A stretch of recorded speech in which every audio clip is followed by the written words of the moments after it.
Shalom, my friends, and welcome to Weekly Parsha with Yehuda Yisrael. This week's Parsha is a very special Parsha for rabbinic Jews because it proves that the Oral Torah is in the Torah. So let's get into Parsha Shoftim. So, getting right into the Parsha. You shall set up judges and law enforcement officials for yourself in all your cities that the Lord your God is giving you for your tribes, and they shall judge between people with righteous judgment. Already from the first verse here, you have God giving authority to people who are effectively the judges we refer to, today, as like the spiritual successors as rabbis, right? You shall not pervert justice, you shall not show favoritism, and you shall not take a bribe, for bribery blinds the eyes of the wise and perverts just words. Justice, justice, you shall pursue, that you may live and possess the land the Lord your God is giving you. You shall not plant yourselves an Asherah or any tree near the altar of the Lord your God, which you shall make for yourself, right? So this is like I think the trees that were used for idol worship. And you shall not set up for yourself a monument which the Lord your God hates. So moving on to Devarim 17. This is the important chapter that is very famous for explaining the Oral Torah. You shall not sacrifice to the Lord your God an ox or a sheep that has in it a blemish or any bad thing, for that is an abomination to the Lord your God. So that's pretty severe. If there will be found among you one within your cities, which the Lord your God is giving you, a man or woman who does evil in the eyes of the Lord your God to transgress his covenant, and who will go and worship other gods and prostrate himself before them, or the sun, the moon, or any of the host of the heavens which I have not commanded, also known as Jesus, or the angel of the Lord. God never commanded Israel to worship Jesus, and the angel of the Lord is not described as being synonymous with God, right? If you want to, we have all sorts of videos about that to explain how the angel of the Lord, just because he speaks on behalf of God, doesn't make him God, just like Isaiah or Moses speaking on behalf of God doesn't make him God, them God, or anything, right? So, moving on, it will be told to you, and you will hear it and investigate thoroughly, and behold, the matter coincides. This abomination has been perpetuated in Israel. Then you shall bring out that man or that woman who has committed this evil thing, such as worshiping Jesus or whatever, right, in your cities, and that man or the woman, and you shall pelt them with stones, and they shall die, right? We don't have a Sanhedrin today. We live in exile. We live, in a position where we don't have courts in the same way that hold the same level of authority. But this isn't some command that exists in a vacuum, right? It is something that ideally, right, when we have a Sanhedrin, there would be more of a follow through. But by the mouth of two witnesses or three witnesses shall one liable to death be put to death, and he shall not be put to death by the mouth of one witness, right? So it's a much more complicated process, and this is why we need an oral Torah to follow this, right? A lot of you might be reading these verses in isolation, be like, well, then everybody has to be pelted with stones, because obviously it's more complicated than that, and that's here you have explicit reference in the Torah to God giving authority to the leaders of, the judge, and we'll get to the verses explicitly in a few minutes, so let's just keep reading and we'll get there. The hand of the witness shall be first upon him to put him to death, and afterwards the hand of all the people, and you shall abolish evil from among you. If matter eludes you in judgment, here it is, between blood and blood, between judgment and judgment, or between legion and legion, words of dispute in your cities, then you shall rise and go up to the place the Lord your God chooses, and you shall come to the Levitic Kohanim and to the judge, who in those days you shall inquire, and they will tell you the words in judgment, and you shall do according to the word that they tell you, from the place that the Lord will choose, and you shall observe to do according to all that they instruct you. So God is explicitly giving the authority of the judge and the Levite, right, in that generation. It's not like this is, only explicit to one, exclusive to one generation, right? This is something that perpetuates on some level to this very day. You can't just ignore this and say, well, that's old. You don't do that anymore. Like, to some degree, this still exists, right? According to the law they instruct you, and according to the judgment that they say to you, you shall do, and you shall not divert from the word that they tell you, either right or left.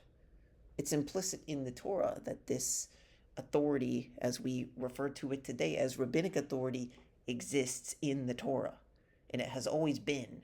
And you can debate about the nuances of it.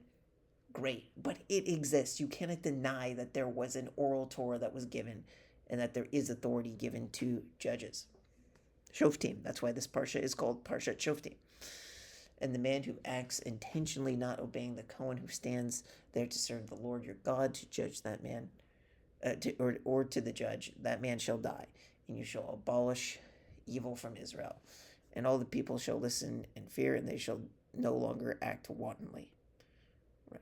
So, moving on, we have when you come to the Lord your God, to the land your God is giving you to possess it, and therein you shall say, I will set a king over myself like all the nations around me. You shall set a king over you, one whom the Lord your God chooses from among your brothers, and you shall set a king over yourself.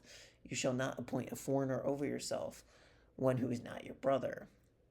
Only he may not acquire many horses for himself, so that he will not bring the people back to Egypt in order to acquire many horses.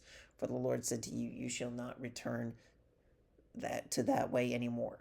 Right? So this is, I like to think of these as sort of hints at the future, right? We know that Solomon, unfortunately, was flirting with this prohibition a little bit, and we have the idea of, the kings of, God. It's an allusion to the idea of God's eternal covenant with King David and his progeny, that ultimately they will always rule as kings in, over Israel, and ultimately with the future coming of the Messiah. That's effectively what this is setting up for itself. So, and he shall not take many wives for himself, and his heart must not turn away, and he shall not acquire much silver and gold for himself. So there's, also things that allude to what happened with Solomon, but just in general, there's, and there's some commentaries saying only 18 because of David setting the precedent there. And obviously Solomon went overboard with that, and that was criticized.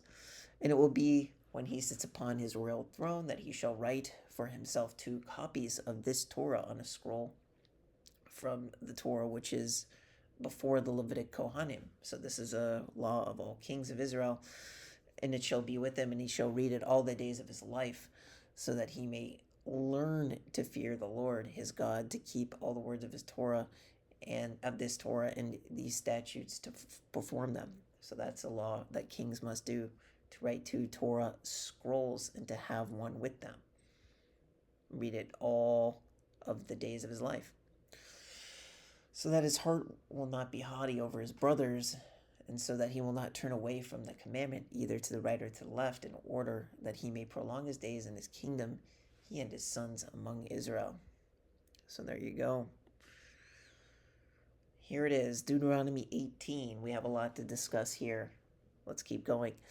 The Levitic Kohanim, the entire tribe of Levi, shall have no portion or inheritance with Israel. The Lord's fire offering and his inheritance they shall eat, but he shall have no inheritance among his brothers. The Lord is his inheritance, as he spoke to him. And this shall be the Kohanim's due from the people, from those who perform the slaughter, be it an ox or a sheep. He shall give the Kohen the foreleg, the jaws, and the maw. The first of your grain, your wine, and your oil, and the first of the fleece of your sheep you shall give him. For the Lord your God has chosen him out of all your tribes to stand and serve in the name of the Lord. he and his sons all the days, right? So that is referring to the unique status of Kohanim that exists forever, for all time. And it's not replaced by some priest King Jesus silliness. Okay, keep reading. And if a Levite comes from one of your cities out of all of Israel, where he sojourns, he may come whenever his soul desires to the place that the Lord will choose, and he may serve in the name of the Lord his God, just like all his Levite brothers who stand before the Lord. They shall eat equal portions, except what was sold by the forefathers. Sorry. Okay. And when you have to come to the land the Lord your God is giving you, you shall not learn to do like the abominations of those nations. There shall not be found among you anyone who passes his son or daughter through the fire, a soothsayer or a diviner, auspicious times a diviner of auspicious times, one who interprets omens, or a sorcerer, or a charmer, or a pithom sorcerer, or a Yiddo sorcerer, or a necromancer. Okay, interesting. These are for whoever does these things is an abomination to the Lord, because these abominations the Lord your God is driving them out before you. Be wholehearted with the Lord your God. Now here comes one of the more infamous passages that Christians like to take out of context and erroneously apply to their false Messiah and false God called Jesus. For these nations which you are to possess hearken to diviners of auspicious times and soothsayers. But as for you, the Lord your God has not given you things like these. So here it is. A prophet from among you, from your brothers, like me, like Moses, the Lord your God will set up for you. You shall hearken to him. Christians say for some reason this is about Jesus, which is silly and stupid, as we will debunk right now. According to all that you have asked the Lord your God in Horeb on the day of the assembly, saying, let me not continue to hear the voice of the Lord my God, and let me no longer see this great fire, so that I will not die. And the Lord said to me, they have done well in what they have spoken. I will set up a prophet from them, for them, from among their brothers like you, and I will put my words into his mouth, and he will speak to them all that I command him. Literally, this verse right here defines what it means to be a prophet like Moses in the context of Deuteronomy 18, the one that Christians insistently say is about their false Messiah, who they claim Jesus, right? I will set up a prophet for them from among their brothers like you. What does it mean to be like you? It means I will put my words in his mouth, and he will speak to them all that I command him. Which prophet does this describe? Literally every single prophet. This is basically the definition of a prophet. Somebody who speaks the word of God that God commands him to speak. This isn't unique to any prophet. This is literally what all prophets do. So when Christians go around spouting this because their false New Testament says it's about Jesus, like it's some unique prophecy that's only about Jesus because it says like Moses, that's a perfect example of them taking that like Moses out of context and saying, ooh, it's only about their false Messiah. No, it refers to Yehoshua ben Nun in the immediate context, since he was the first. It could apply to Isaiah, it could apply to Jeremiah, it could apply to Ezekiel. They all speak the words of God that God puts into their mouth. That's literally the definition of a prophet. So stop with this sophomoric idiocy, Christians, and telling me that a prophet like Moses is some secret code word for Jesus. That's narishkeit. That's shtus. It's nonsense. And it will be that whomever does not hearken to my words that he speaks in my name, I will exact it of him. Now here's an interesting part, because this is something that you can also use to debunk Christians on this. Remember, Navi is in the singular. So one time I had some stupid Christian go up to me and say, well, it says it's in the singular. It's in the singular, so it has to be about one prophet, right? It doesn't say Nevi'im, it just says Navi, right? You can see that. I was like, okay, that's fair. Let's keep reading, though. It says, "It shall be that whoever does not hearken to my words that he speaks in my name, I'll exact it of him." But so you have to, follow that prophet like Moses, because it's a singular, so it has to be only one prophet. So it's got to be, the future Messiah or whatever, right?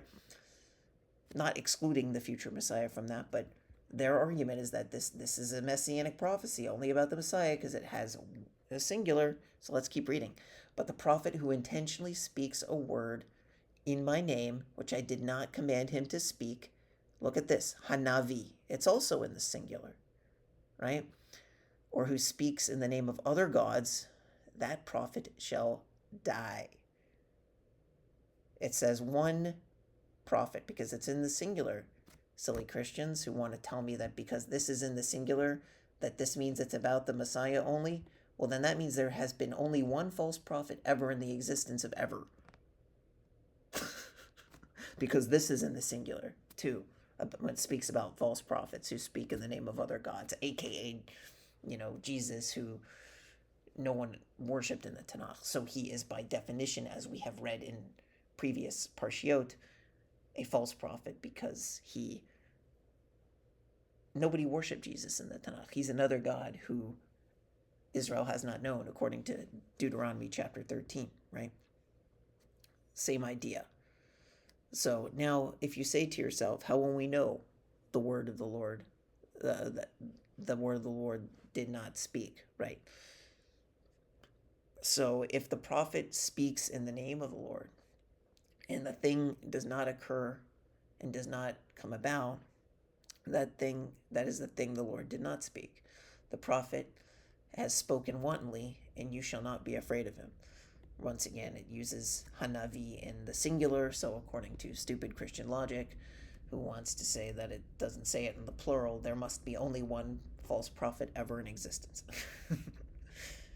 Yeah, obviously that's not the case. These passages here, when they speak about a true prophet and a false prophet, they're speaking about prophets in general, not one specific true prophet and not one specific false prophet. So debunked any association with Jesus in those passages regarding the prophet like Moses.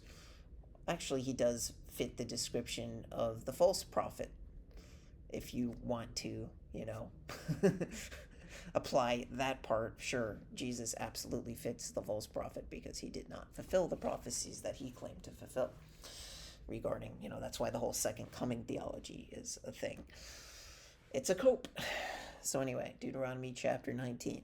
"When the Lord your God cuts off the nations whose land the Lord your God is giving you, and you inherit them, and dwell in the cities and in their houses, you shall separate 3 cities from yourself in the midst of your land, which the Lord your God is giving to possess.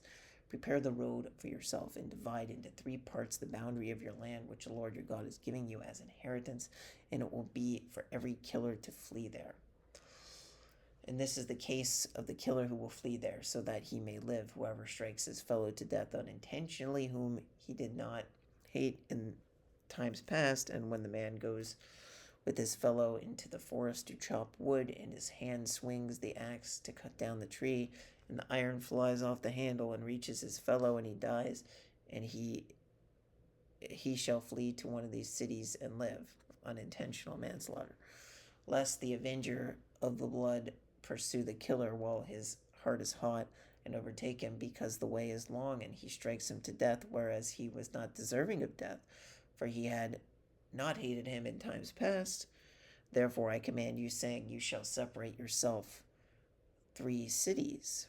And when the Lord your God expands your boundary, as he swore to your forefathers, and he gives you all the land of which he spoke to give to your forefathers, if you will keep this commandment to perform it, which I command you this day, to love the Lord your God and to walk in his ways, and you shall add 3 more cities for yourself in addition to these 3, so that the innocent blood will not be shed in the midst of the land which the Lord your God gives you in inheritance, which would deem you guilty of having shed this blood.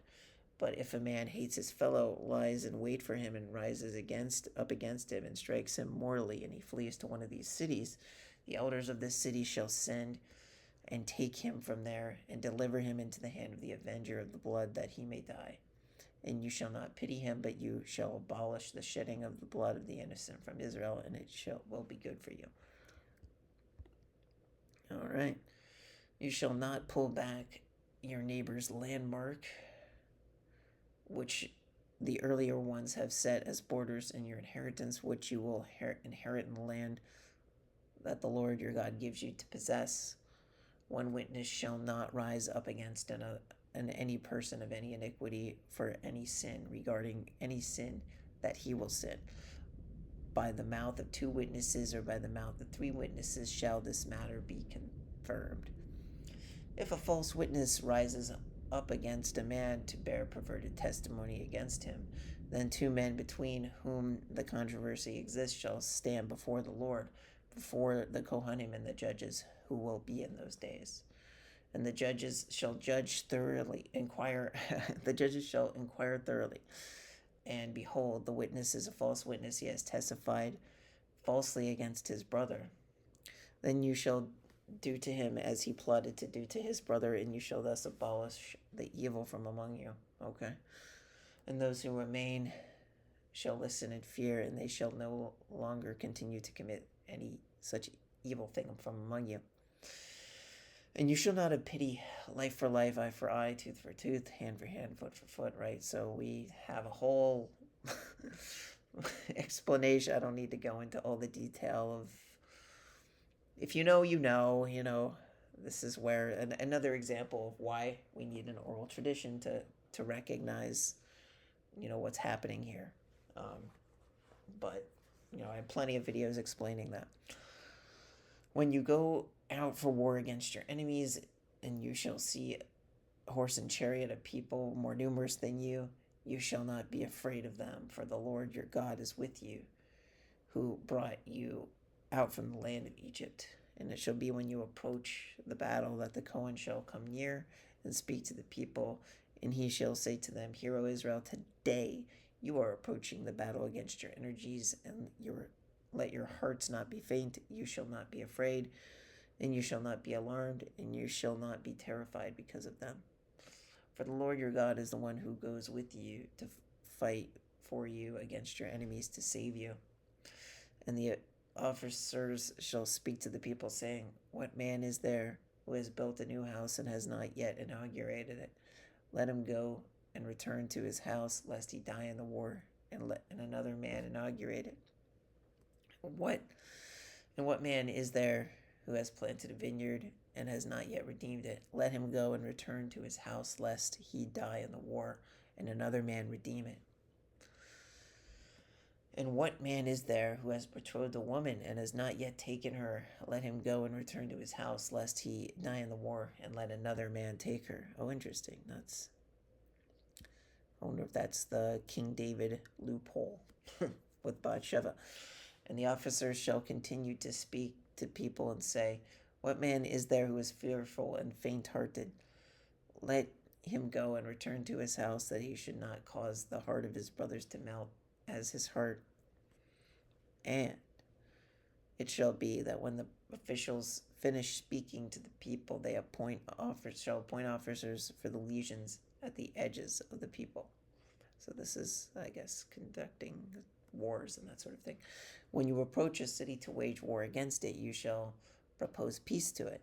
And it will be, if it responds to you with peace and it opens up to you, then it will be that all the people found therein shall become tributary to you, and they shall serve you.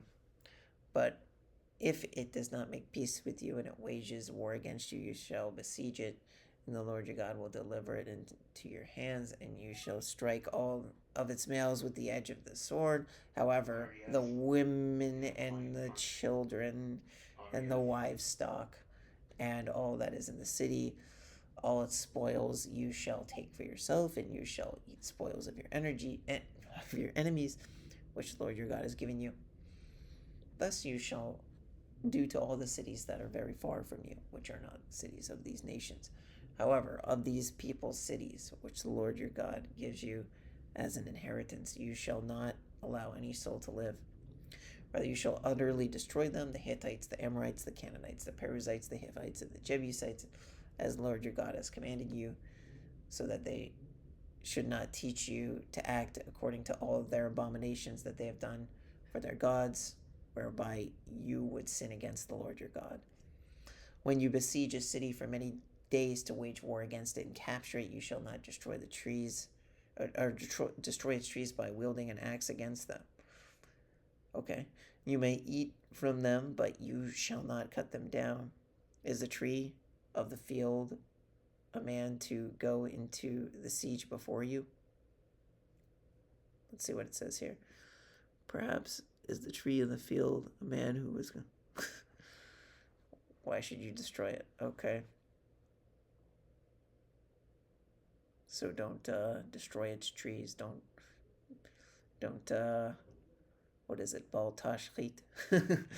Don't destroy for no reason. However, a tree is not a food tree, you may destroy and cut down, and you shall build bulwarks against the city that makes war with you until its submission.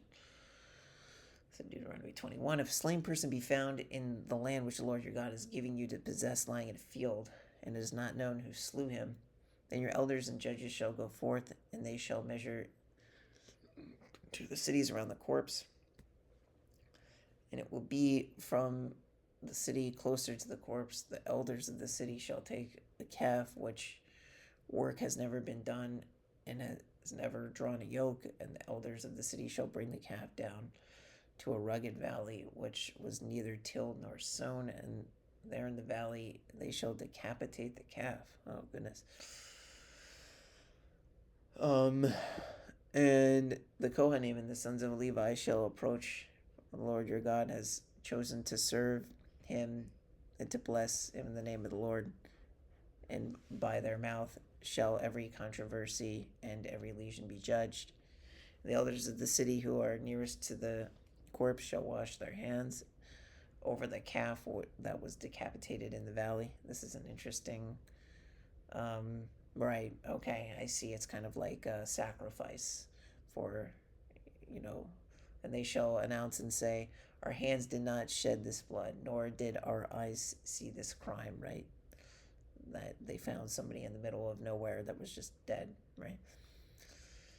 But would it enter one's mind that the elders of the court are murderers? Rather, we ourselves did not see him and did not let him depart without food or escort him, which would have indirectly caused his death, leaving this man to the elements and robbers. Atone for, yes, for atonement. Yeah, there you go. No Jesus blood required, though.